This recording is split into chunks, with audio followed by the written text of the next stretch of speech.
Hi, my name's Maelis. When I was 16, my parents kicked me out of the house and said I'd crawl back someday. I never did. But 21 years later, they showed up begging me to save the family business they built on my silence. They told everyone I was unstable, lied to employers, even used my social security without asking. And now they're smiling in public, calling me the daughter who came home. But what happens when the girl you threw out comes back with proof? What if the only thing she's bringing isn't forgiveness, but receipts? Dinner that night was like every other Saturday evening in our house. Silent enough to hear the ticking of the old wall clock, but loud with things unsaid. I sat at the table, picking at dry chicken breast and microwaved green beans, waiting for a crumb of acknowledgement. Across from me, Callista scrolled through her phone. Her smile barely masked the smugness in her eyes. Dad cleared his throat once, and Mom folded her napkin neatly in her lap before setting it aside. That's when I felt it. The shift in air, like a door had already opened somewhere, waiting for me to walk through it. "Maelis," Dad began, his voice steady but cold in a way that made my stomach tighten. "We've had a conversation, and we think it's time." "Time for what?" I asked, setting down my fork. "To leave. You've been a burden too long." The words didn't register at first. I stared at him, thinking maybe he'd correct himself, say something about boarding school or a summer trip. But Callista looked up then, her phone resting in her palm like a trophy. "Don't make this harder than it needs to be. You've been acting out, spreading lies." "What lies?" I shot back. My voice trembled but didn't break. Her smirk grew sharper. "You know what I'm talking about. The pregnancy rumor? You won't even say who the father is. That's pretty telling, isn't it?" "There is no father, because I'm not pregnant," I said, louder now, hoping someone in the room would look at me like a daughter, a sister. But no one did. Not even Mom. "If you had nothing to hide, you'd speak," Callista added, her tone light, almost sing-song. Like this was entertainment. "I just did," I whispered. It didn't matter. The sentence had already been passed. No trial, no defense. I was guilty of being inconvenient, and in this family, that was a capital offense. I packed in silence that night. No one helped. No one lingered at my door. They said I could take the essentials. Essentials. Like I knew what those even were when I had to decide what parts of myself were worth salvaging. I shoved a few shirts into my old backpack, a sweater, a toothbrush, and some worn-out sneakers. I picked up a framed photo of Mom and me when I was 5, our cheeks pressed together, frosting on our noses. The glass was cracked. I set it down and left it behind. When I reached the bottom of the stairs, bag slung over my shoulder, Callista stood there, leaning on the railing like she'd been rehearsing the moment for days. "You'll crawl back," she said, her voice barely above a whisper. "You'll beg. And when you do, nobody will be here." She turned and walked away without another word. Outside, the night was cold and too quiet. No one offered a ride, not even a passing glance. I walked under a flickering street lamp, each step heavier than the last. My breath turned white in the air. I found a bench behind a grocery store and curled up, clutching my backpack like it was armor. The asphalt beneath me was cracked and uneven. Somewhere inside me, a voice repeated what I had once read. "Family isn't blood. Family is who shows up." I must have fallen asleep for a bit because the next thing I remember is the sun just beginning to rise, making the frost on the ground look like sugar. I sat up slowly, sore and shivering. My first thought wasn't about going back. It was about never letting them win. Years later, much later, I was in Portland, sipping lukewarm coffee and reviewing delivery invoices for my bakery when my phone buzzed. Voicemail, unknown number. But I recognized it the second I heard her voice. "Hey, it's Callista. I need to talk. It's urgent." I didn't move, didn't breathe. Her voice hadn't aged, still smooth, still calculated. I pressed play again, and again. I didn't call back. The last time she said my name, it ended with a door slamming in my face. The voicemail sat untouched for 6 days. On the 7th, I got the notification. Callista Rivers tagged you in a post. I hadn't heard that name paired with mine in public in over 2 decades. The tag led to a Facebook group, Rivers Family Reunion, Legacy Reclaimed. The header image was a pixelated photo of us at a long-forgotten picnic table, me at 10, sitting on the edge, half out of frame. I stared at my own face, frozen in time, with people who hadn't said my name aloud since they told me to leave. The caption read, "Rebuilding what matters most, family." It wasn't rage I felt. It was something colder. Disbelief layered over a deep, still pool of insult. Inside the group, Callista had been busy. Posts lined up like decorations at a party she'd already thrown without asking anyone to attend. There were family recipes, blurry childhood photos, old Christmas card scans. One post had a photo of our grandmother's apple pie recipe and a caption that read, "Some traditions never leave our hearts. Excited to share this journey of healing." Healing. That was rich coming from a woman who once said I'd come crawling back. The comments were even worse. "Callista, you've always been the glue. So proud of how you keep the family spirit alive. Is Maelis coming? That girl had such a bright smile." I didn't like the way they said, "that girl," like I had died, or worse, disappeared. I didn't comment, just watched, scrolled, screenshot. They weren't inviting me back. They were rebranding me. They wanted the image of forgiveness, not the work. I wasn't family, I was marketing. I closed the app, set the phone down, but Callista's voice from the voicemail echoed again. "Hey, it's Callista. I need to talk. It's urgent." Urgent never meant apology. I remembered something my therapist once said. When someone says, "let's move forward," they usually mean, "let's pretend I never hurt you." Still, I marked a day on the calendar. I didn't know what I'd do yet, but something had shifted. I could feel it, like when the barometric pressure drops and you just know a storm is coming. It came the next morning. I was at the bakery doing inventory when the front desk rang through. A Mr. Dorian Rivers on line 1, Callista's husband. I hadn't heard his voice since I was 17. "Maelis, long time," he said with the exact tone a man uses before asking for money. "Heard you've got a little shop going. Impressive." I kept my tone even. "It's a business, not a shop." Of course, he backpedaled. "Listen, we're in town for a few days. We've been meaning to reconnect. Thought maybe you'd have time for coffee?" It was the pause after reconnect that said everything. "I don't do surprise coffee," I said. "If you want to meet, you come to me. My city, my time, no Callista." There was another pause. Shorter this time. Understood. We met 2 days later at a quiet coffee shop in Portland that had high ceilings and terrible espresso. Dorian showed up in a crisp blazer with a manila folder he tried to pretend was an afterthought. "Just brought a few things we've been working on. Ideas, family legacy stuff," he said, smiling too wide. "You want me to help you fix something?" He chuckled nervously. "We just think there's value in merging old roots with new branches." I took a sip of my drink.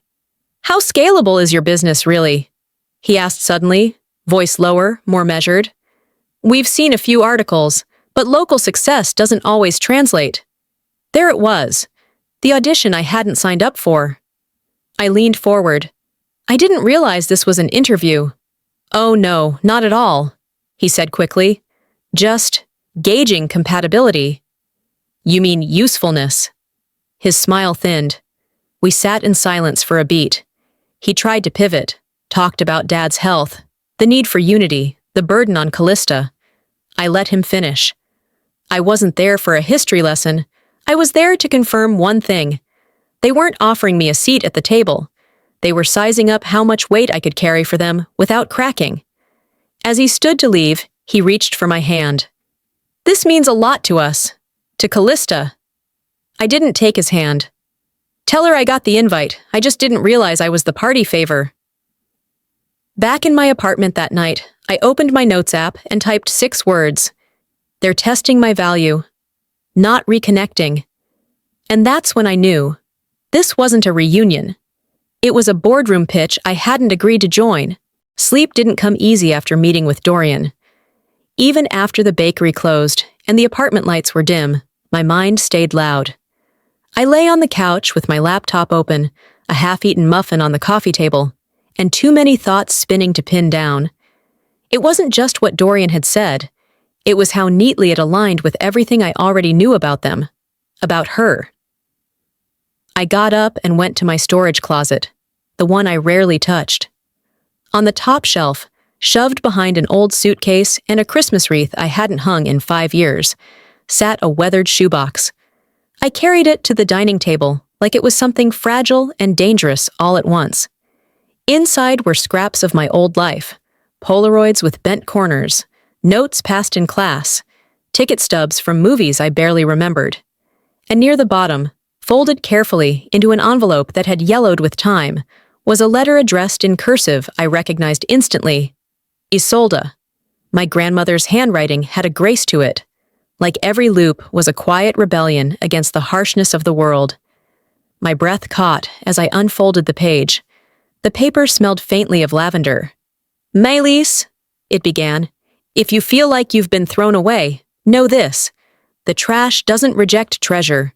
They just couldn't afford you." There was a crisp $100 bill folded inside. She must have known. She must have heard something they tried to bury. That letter came to me months after I left home. I had just been turned down at a diner job.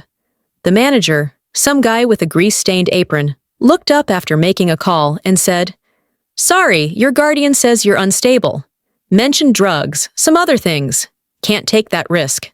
I left without saying a word. My shoes were soaked from the slush outside. I walked 3 miles to nowhere, sat behind a church, and cried so hard my ribs hurt. You think time dulls humiliation, but shame has a long memory. That letter kept me from walking into a shelter that night. It was a tiny voice reminding me someone had once believed I was worth more than the lies said about me. Sometimes one belief in you is louder than 1,000 rejections. Isolde had whispered louder than all of them. I started over after that. Got a job washing dishes at a dive bar. Cleaned offices in the mornings. Babysat on weekends. Every cent went into savings. After 6 months, I bought a baking kit from a thrift store for $12. The mixer rattled and the pans were dented, but they worked. My first dozen loaves were disasters. Burnt bottoms, collapsed centers. I taught myself through free YouTube videos and sheer necessity. I taped a note on the fridge. They were wrong. Every time I wanted to quit, I read it out loud. Eventually, someone paid me $12 for a banana bread. It wasn't the money. It was the way they looked at me after one bite, like I had given them something real. That moment outshined every insult ever whispered behind my back. And I never went back. Even when I was sleeping on a friend's couch. Even when I counted coins to buy eggs. I didn't crawl because if I had, it would have meant they were right. That I wasn't enough unless they said so. Now, sitting at my kitchen table 2 decades later, that same letter in my hand, I felt a kind of steadiness I hadn't known I needed. They didn't just kick me out. They tried to make sure no one else let me in. But they failed.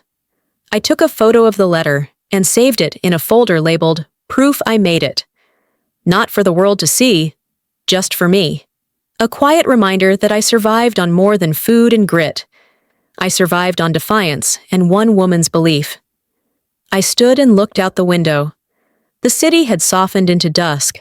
Portland's skyline flickered with lights of lives being lived, people who knew nothing of the girl who once slept behind a grocery store. But I knew her. I had carried her. And for the first time in years, I wasn't afraid to answer their calls. Not because I forgave them, but because I remembered who I'd become without them. I was halfway through dusting powdered sugar over a tray of brioche knots when I saw the notification. Callista had posted in the family reunion group again. My thumb hovered over the screen, debating whether I should even open it. But I did. I always do. Curiosity's a stubborn thing. There it was, her latest masterpiece. A photo of a golden brown loaf, crust cracked perfectly down the center, steam rising gently in the soft morning light. The caption read, "Inspired by our grandmother's timeless recipe. Generational strength baked into every bite." That bread was mine. Not metaphorically, literally mine. Same scoring pattern, same flour dusting technique, same loaf I'd built my business on, through trial, error, and nights sleeping on the bakery floor. They weren't just borrowing legacy now. They were stamping their name on my sweat, erasing the truth and replacing it with nostalgia that never existed. I could almost hear Callista's voice behind the screen. Let's make it look like she was always one of us. I leaned back from the counter and let the sugar shaker rest. The smell of yeast, once comforting, now had an acidic edge to it. My first dozen loaves had burned, flattened, collapsed. I'd ruined batch after batch, learning how heat danced inside an oven with no thermometer and how dough spoke in silence. There was a winter when I traded leftover cookies for coffee and used parchment paper until it turned brown with memory. The smell of cinnamon stuck to my clothes for weeks. It wasn't homey, it was survival. And now they were repackaging it with hashtags and fake family warmth. Around noon, I heard the door chime. A woman walked in, gray coat, slow steps. Something about her gait made me pause. When she looked up, I saw it instantly. "Velma?" I asked, blinking like I was seeing a ghost. She used to clean our house on Thursdays, when Mom had bridge club. "Maelis!" Her voice hadn't changed. We stood there for a long moment. She glanced at the loaves on display, then back at me. I wasn't sure it was really you until I smelled the cardamom. I offered her a seat at the small table near the window. She sat carefully, smoothing her coat as if she still expected someone to scold her for crumbs. "I always knew you were never the liar they made you out to be," she said quietly. "You were a quiet girl, but you had more heart than that whole house combined." I said nothing, just waited. "I heard things," she continued, fingers tightening around the coffee cup I'd placed in front of her. "Callista! She said things back then, loud enough to be heard, soft enough to be denied. She fed that rumor about you, the pregnancy, said it would get you out faster." I stared at her, jaw locked. "I kept my mouth shut," she added. "I needed the job, but I knew it wasn't right. I should have said something." "It wouldn't have mattered," I replied, "but thank you for telling me now." "If you ever need me to say it on paper, I will," Velma said, her voice steady. "It's overdue." After she left, I sat by the window, watching the world go about its business. A family passed by, Mom juggling a toddler and a coffee, Dad scrolling his phone. Normal, ordinary. I wrote in my journal, "They erased me. Now they try to borrow me, not today." Later that night, I opened the bakery's website and rewrote the About section. Built from silence, seasoned by truth. I didn't mention names. I didn't need to. The people who came in every week, who tasted what I'd built, already knew. And somehow, they started sharing the story themselves. Not because I asked, but because they felt it in the butter and flour, in the warmth of the space. A few days later, I got another group message invite, this time from Callista directly. "We're putting together a family cookbook. Would love to feature your work as part of our Roots." Roots. I typed a response. "Please do not use my name, image, or any recipes in connection with the Rivers family brand. This is your legal notice." But before I hit send, I stopped, sat with it, then deleted it. Instead, I opened a new email. My lawyer's address filled the to field. Subject, cease and desist, unauthorized use of IP. Because boundaries aren't cruelty, they're clarity. If they wanted a storybook family, they should have written it with truth, not over my ashes. The bakery was quiet, the kind of quiet I used to crave when I was living paycheck to borrowed time. Flour dust floated through the air like a gentle snowfall as I refilled the display case. The rhythm of it, stacking croissants, aligning scones, usually calmed me. But that day, I kept thinking about Dorian's smirk and Callista's silence behind it. Something was coming. I could feel it in the way the air felt too still. That evening, I went to a networking mixer downtown, one of those Chamber of Commerce things where everyone wears name tags and pretends they don't notice who's winning and who's barely hanging on.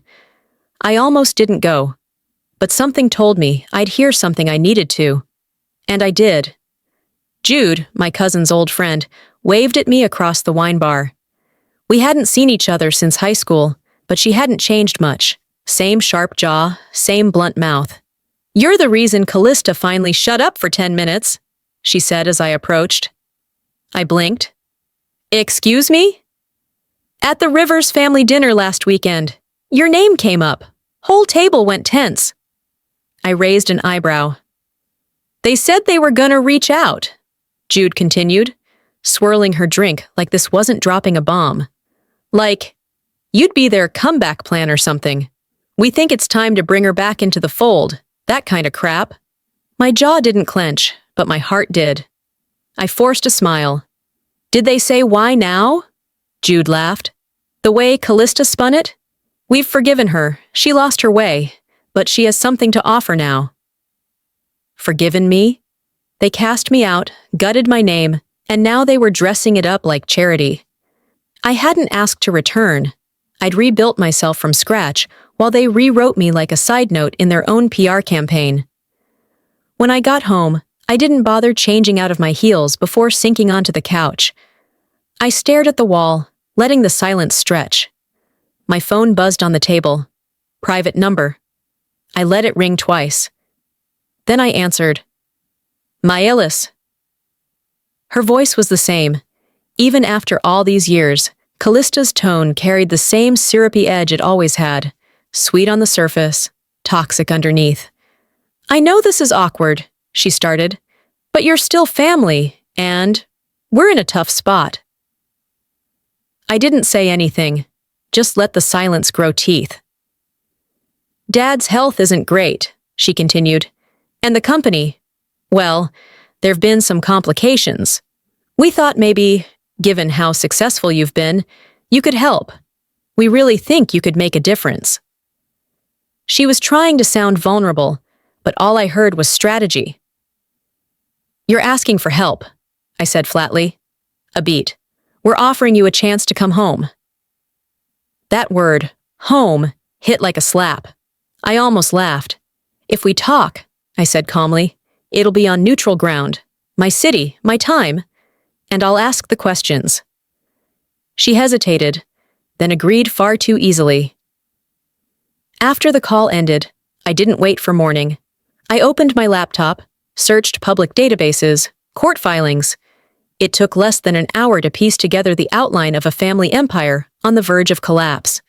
2 pending lawsuits, 3 defaulted loans, 1 canceled commercial lease on their downtown property, headlines about internal restructuring that screamed financial desperation in the fine print. They didn't want reconciliation. They wanted a bailout. The next morning, I sent one email. Subject, due diligence required. No greeting, no sign-off. Just a link to a scheduling page for private consultation, my terms clearly listed. Then I turned off my phone. In the silence, I didn't feel panic. I felt clarity. And maybe a hint of something colder. Resolve. If they wanted a savior, they forgot one thing. I never learned how to kneel. I didn't just send an email, I issued a summons. The subject line read, "Family Business Review. Requested attendance required." The tone was deliberate, every word sharpened like a knife I wasn't planning to swing. Just lay on the table and let them feel its weight. The invitation didn't come from my personal account. It came from my consulting email, formatted in corporate black and gray, with a time, a location, and a note. Attendance expected. No substitutions. I booked a boardroom in Spokane. Neutral ground. A co-working space, all glass walls, and no room for lies. This wasn't a gathering. It was a reckoning. While I waited for confirmation replies, or silence, I went back to combing through the financial data I'd uncovered. The deeper I dug, the more I found. The Rivers family company wasn't just unstable, it was hemorrhaging from every side. And then I saw it. An unpaid medical invoice from St. Luke's Hospital, flagged for collections. The patient was listed as Wesley Rivers. But the billing contact, the guarantor? My name, my social security number, my business tax ID. At first, I thought it had to be a mistake, some clerical glitch, but the billing dates aligned with Callista's last "we should reconnect" email. They hadn't just wanted me close. They were already using me, without asking, without permission. I sat still for a long time, just staring at the screen. They didn't just exile me, they monetized me in absentia. That night, I called Martin, my attorney, the one who'd helped structure the bakery's LLC, my insurance, my contracts. He picked up on the second ring. I think I'm being used as a financial guarantor on hospital bills for a man who once told me I was dead to him. Martin exhaled sharply. Forward me everything. 2 hours later, we sat across from each other in his office.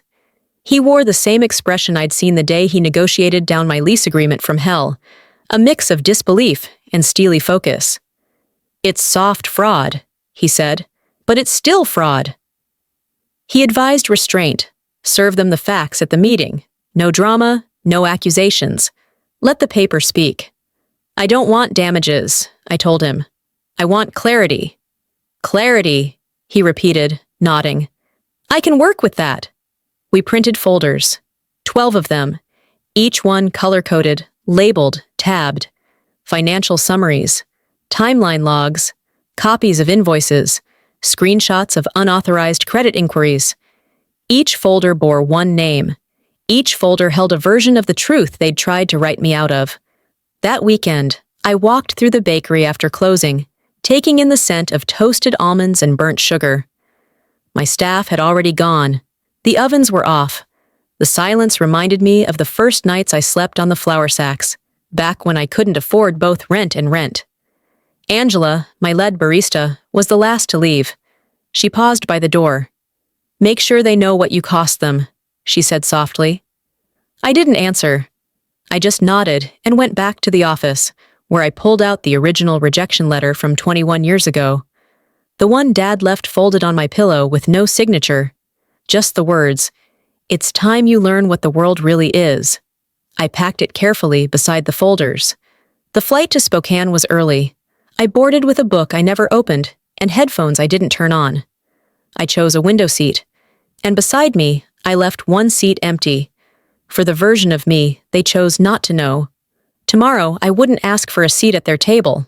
I'd show them I built my own. The moment I stepped into the event space, I knew they'd turned it into theater. The kind with props, pre-written lines, and a heroine they thought they could control. A massive banner hung across the back wall. Rivers Legacy, built on generations. The font was elegant, the colors muted like an old photo trying to look timeless. But what stopped me cold was the printed brochure being handed out by a young woman in a navy blazer. Right there on the cover, my face, a photo lifted straight from my bakery's website. I was mid-laugh, holding a warm sourdough loaf with one hand and a customer's tip jar in the other. Below it read, "Our prodigal daughter returns to help lead us forward." No one had asked. No one had warned me. I gripped the folder in my bag like it was an anchor. The lights dimmed, and a soft instrumental track played. Piano, strings, the kind of music reserved for graduation slideshows and manipulative documentaries. Photos flickered across the projection screen. Dad in his younger years shaking hands with clients. Callista smiling in front of buildings I helped them lease but was never acknowledged for. Then it shifted. Me, baking, flour on my cheek, a cropped version of a picture from my blog. And the caption, "The river's spirit never dies." They had turned my survival into their redemption arc. I didn't move, I didn't speak. But inside me, something settled into steel. Callista walked out to polite applause, hair curled just enough, voice coated in humility. "Family," she began, "isn't about perfection, it's about growth. Sometimes it takes the youngest among us to remind us what unity looks like." She turned toward me then, eyes glossy, expression performative. My sister Maelis is a survivor, a creator. And now, she's come home. The applause swelled. I stayed seated. A few rows back, someone coughed. Another whispered. But the weight of the moment didn't land on me, not in the way they expected. I felt nothing, or rather, I felt clarity, the kind that settles deep and doesn't let you flinch. Midway through the next slideshow segment, more nostalgic images that conveniently excluded every scar, I felt someone slide into the chair beside me. It was Leora. She didn't say anything at first, just sat with a folded piece of paper in her hands. Then, softly, without looking at me, she said, "You don't look like them. You look like you mean it." I turned, unsure if I should smile or weep. She handed me the paper, a hand-drawn picture. Me and her, baking, just the two of us. No Rivers banner, no audience, just two people, doing something real. "They said this was about healing," she added, "but I think it's about hiding." That cracked something in me. Not a break, but a release. Someone saw. Someone still learning how to name what was real and what was wrought. When they called me to the stage next, I stood. I didn't move forward. "I appreciate the applause," I said, voice calm, "but the truth deserves silence first." And I turned, walking toward the rear exit, the drawing tucked inside my folder. Behind me, confusion, soft murmurs. Callista's voice calling my name with too much urgency and not enough authority. Outside, the air felt cleaner, colder but honest. Just as I reached the hallway corner, I heard quick footsteps. Leora. She stopped beside me, breathless but sure. "I hope when I grow up," she said quietly, "I don't lie like they do." I looked at her, this kid with clear eyes and a spine no one had bent yet. "You won't," I told her. "You're already braver than they are." We stood there a beat longer before she nodded and slipped back inside. I kept walking. If they wanted me to perform forgiveness, they forgot I outgrew their script a long time ago. The boardroom was colder than I expected. Too much glass, too little soul. I walked in with a calm so controlled it felt like armor. They were already seated. Callista, Dorian, Wesley, even a few extended relatives I hadn't seen in over a decade, all dressed in varying shades of performative concern. Each spot at the long table had a folder already placed, labeled, color-coded, ready. I didn't wear anything symbolic. No family crest, no passive pastels. Just a blazer, slate gray, and a silence that cut deeper than any speech I could have rehearsed. Callista stood the moment I walked in. Her smile was immediate, camera ready. And then she moved in, arms wide, a hug in front of the room she thought she still controlled. She wrapped her arms around me like we were actresses at the end of a movie. "Play nice," she whispered against my ear. "You know they're watching."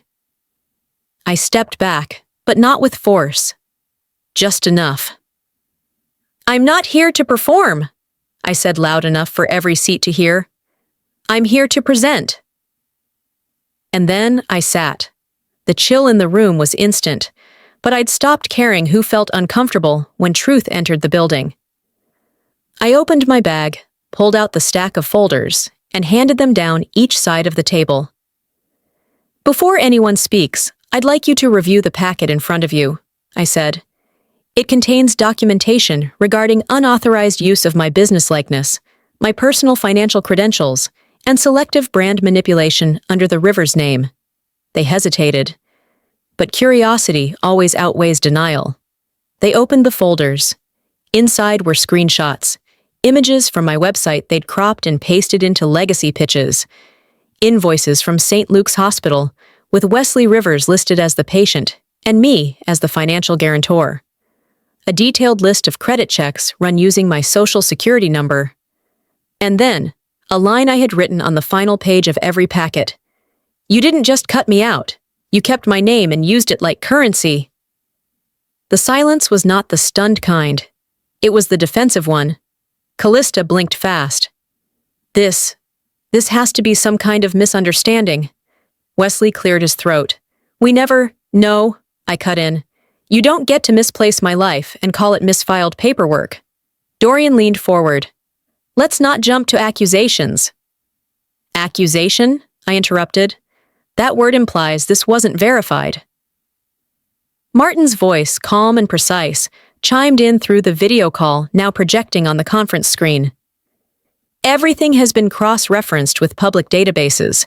No assumptions have been made. The room fell into a new kind of stillness, the kind where truth settles into the corners no one dusts. I pulled one last folder from my bag. This is a formal buyout proposal, I said. I am offering to purchase 80% of the River's business.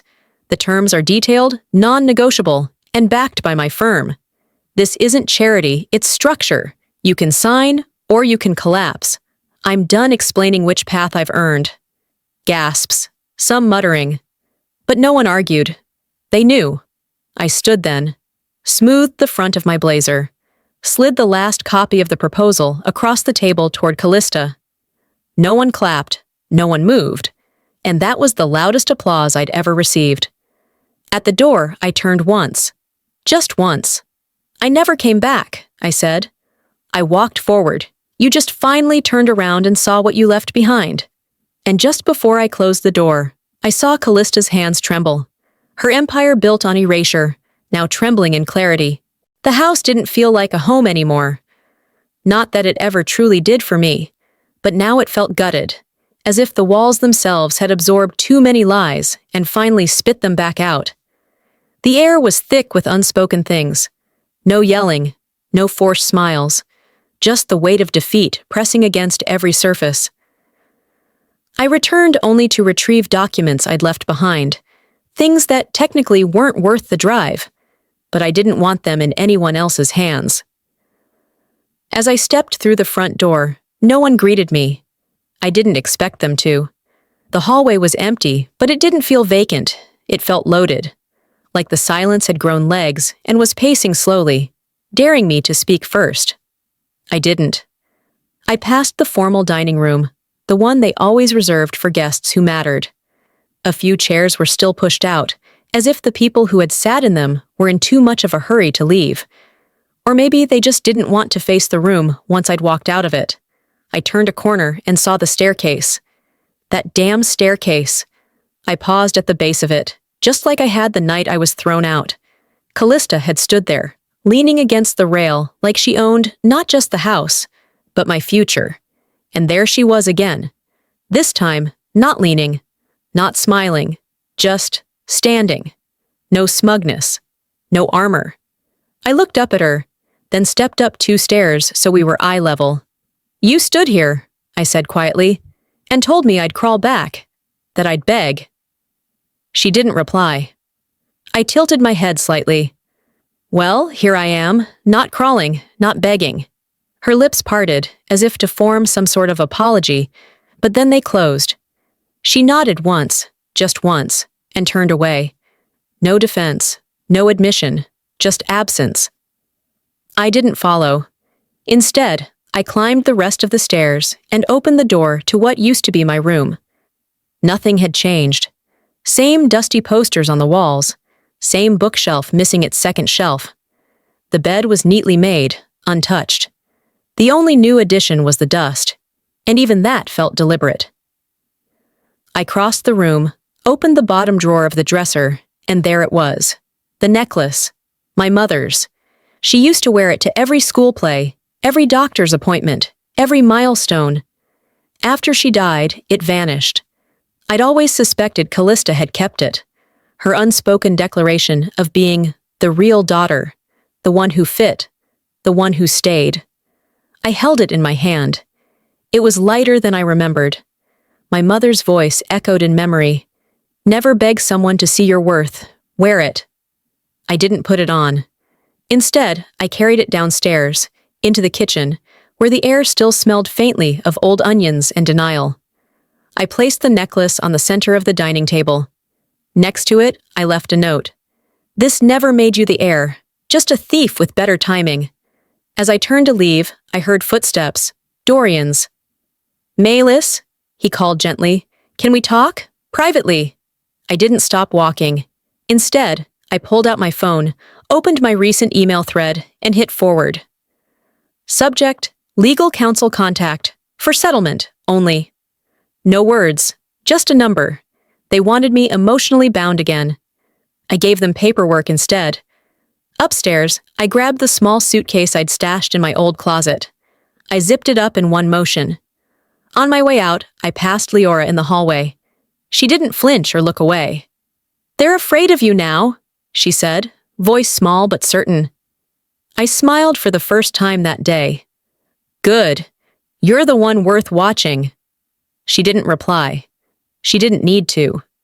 At the front door, I paused only to check my coat pocket for my car keys. As I opened the door and stepped onto the porch, the chill of the evening air hit my face like an overdue truth. No one followed, no one protested, and as I shut the front door behind me, I didn't feel victorious.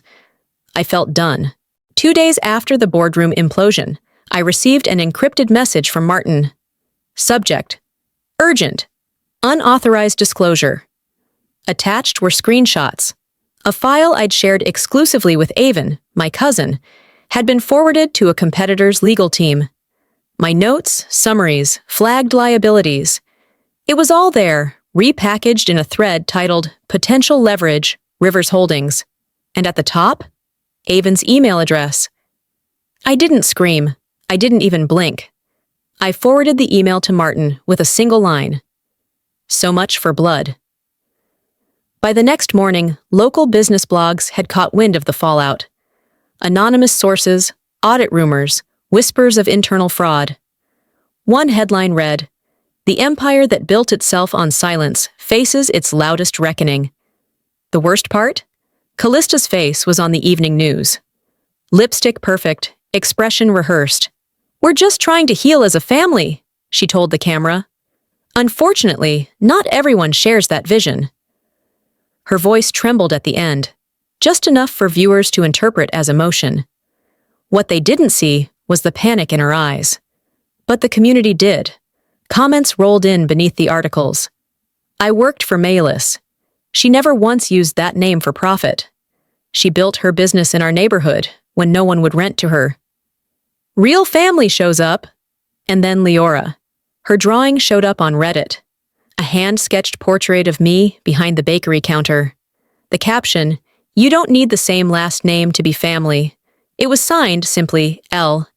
It went viral. 3 days later, I was invited to speak at a charity gala supporting women-owned businesses. I almost declined, but something told me the Rivers name wouldn't stay quiet long. Sure enough, Callista showed up. She wasn't on the program, but she hovered, smiling at every camera, whispering to board members, pretending to belong. She caught sight of me across the room and hesitated, but she didn't retreat. She walked toward me, slowly, like the room would rearrange itself to cushion her steps. And then, she collapsed. Dramatic, controlled. Enough to elicit gasps, but not paramedics. Someone cried out. A few guests ran over. A volunteer called for help. But when the attending physician from the catering team checked her pulse and vitals, he announced evenly, "She's fine." People backed away, confused. I didn't rush to her. I walked past slowly, heels echoing on marble. As they handed her a glass of water, I paused just beside her. "You can collapse all you want," I said, soft but audible. "Truth doesn't need an audience, it just needs light." And then I walked away. My heels were the only sound louder than the silence that followed. That night, Martin finalized the asset freeze. Callista's financial access was severed, pending a full audit. The next morning, I left Spokane with no fanfare, no drawn-out conversations, no last glances, just a boarding pass, and a journal entry. She tried to turn me into a side character. I walked out as the author. They thought the ending would be public shame. But I wasn't finished crafting my beginning. The chime above the bakery door rang as I pushed it open, arms full with the last of my travel bags. Portland's air felt easier in my lungs than Spokane's ever did. That city had always been a stage for someone else's version of my life. But here I had flower, warmth, and silence that was mine to fill. "Morning, boss," Angela called out from behind the espresso machine, voice casual, like nothing had happened. But something had, and we both knew it. "Morning," I said, setting my things behind the counter, brushing stray flour from my sleeves. She didn't ask about the trip. I didn't offer anything. That was our way. We moved like clockwork, me checking inventory, her tuning the playlist. The music that played wasn't triumphant. It was familiar. I walked the perimeter of the kitchen like I always did before opening, counted supplies, checked the proofing trays, felt the rise of the dough under my palm. That was real. That was enough. Power isn't always in the mic drop. Sometimes it's in showing up again, quietly, when they expected you broken. Later that afternoon, I opened my laptop to a dozen new articles. Headlines speculating on the collapse of the river's name. Interviews with anonymous sources close to the family. Pictures of Callista avoiding cameras. None of it made me feel better. I didn't comment, didn't post, didn't even share. My silence had become its own message, louder than any soundbite. In my journal that night, I wrote, "Let them wonder. I've already written my part." The next morning, a small envelope sat wedged under the bakery's door. My name was written in looping cursive. Inside was a letter from Leora. "You didn't just leave," it said. "You showed me how." Folded inside was a photo, one I hadn't seen before. Someone must have snapped it at the reunion. I was looking down at Leora, her head tilted back mid-laugh. Neither of us posed. Neither of us faked it. I pinned it behind the counter, beside the recipe card I laminated in year 1. Quiet legacy. 3 days later, Callista emailed. Subject line, "We should talk." The message was short. "There's still time to fix things." I stared at it, the cursor blinking like it had something to say. But I didn't reply. Instead, I opened a new draft on my blog. "Healing isn't a team sport," I wrote. "Some wounds only need one person to close." The comments flooded in, not from family, from women I didn't know, women who'd left churches, marriages, jobs, all with the same scar. The wound of being rewritten by people who never asked their version of the story. I didn't respond to them either, but I read everyone. 2 weeks after returning, I took a walk to the corner of Fremont and 9th. The food truck plaza had replaced the gravel lot where I was once left standing with a half-full duffel and no place to sleep. I bought a cinnamon bun from a vendor I'd never met, took a seat at the far end of a picnic table. It was drizzling lightly. The air was soft. I took one bite and closed my eyes. If survival has a flavor, it tastes like this. When I got back to the bakery, I sat at my desk and opened the website backend.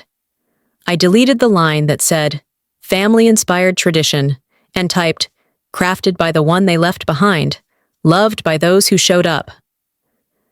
That night, I called the contractor about adding a classroom to the back of the shop, baking lessons for girls who needed to feel chosen, even if no one had said the words to them yet. I wouldn't teach them how to forget. I'd teach them how to rise. Some people chase closure. I decided to bake mine, soft, warm, and entirely mine. It arrived on a Tuesday morning, just another square on the bakery calendar between sourdough restocking and the delivery from the local orchard. The subject line was delicate, overly hopeful. "Can we talk?" The sender, of course, was Callista. "Let's end the silence," her message read. "The past is the past." I stared at it for all of 10 seconds, then dragged it into a folder labeled History, No Reply. Before I archived it, I forwarded it to Martin with one line. "Please remind her the silence was her choice." I'd stopped mistaking someone else's regret for my obligation. The same afternoon, I stood at a podium inside the Portland Women in Business Council's annual awards ceremony. Someone had nominated me without my knowledge. I hadn't prepared a speech, so I told the truth. I didn't walk back home, I said into the mic. I walked into myself. The applause wasn't thunderous. It was warm, earnest, the kind that lands soft but stays long. They weren't clapping for a scandal. They were clapping because they recognized something in me they'd seen in themselves. After the event, I packed a small box and mailed it to Callista's address. Inside was the letter Dad had written when he kicked me out, still folded with the original crease from the night I found it on my pillow. On top of it, I placed one of my bakery's gift cards, completely blank. No funds, just symbolism, and a handwritten note. This is what it feels like to be erased. You taught me well. No return address. The next morning, I published a short excerpt from my upcoming memoir on my bakery's blog. I called it, How I Was Kicked Out and Never Crawled Back. Within hours, it had been shared over 1,000 times. Comments poured in, messages from daughters who'd left families that never saw them, from women who'd been replaced in their own stories, from survivors who'd rewritten their lives in quiet kitchens and behind the counters of businesses no one thought they could build. It wasn't about revenge anymore. It was about reminder. About what happens when you outlive the version of you they never believed in. Later that week, I stood in front of the bakery's mirror, worn, smudged at the edges from years of flurry palms. I adjusted my apron, tied it tight. I didn't become stronger because of them, I said to my reflection. I became stronger despite them. The phone rang once. I didn't move to answer it. Instead, I stepped into the back and found a package sitting near the prep table. It had no label, just my name in handwriting I knew well. Leora. Inside was a new drawing. This time it was me, surrounded not by the Rivers family, but by a group of women, different shades of skin, different ages, all smiling, all holding something warm in their hands. Bread, rolling pins, each other. I framed it and hung it behind the register, next to the photo Leora had given me after the reunion. I looked at the pair of them and thought, this is legacy, not blood, not branding, just truth that baked its way through everything they tried to bury. As I turned off the lights that night, I whispered the only closure I ever needed. Forgiveness isn't always a bridge. Sometimes it's just a door you close behind you for good. And if they ever tell my story, I hope they remember. I wrote the ending, and I never handed them the pen.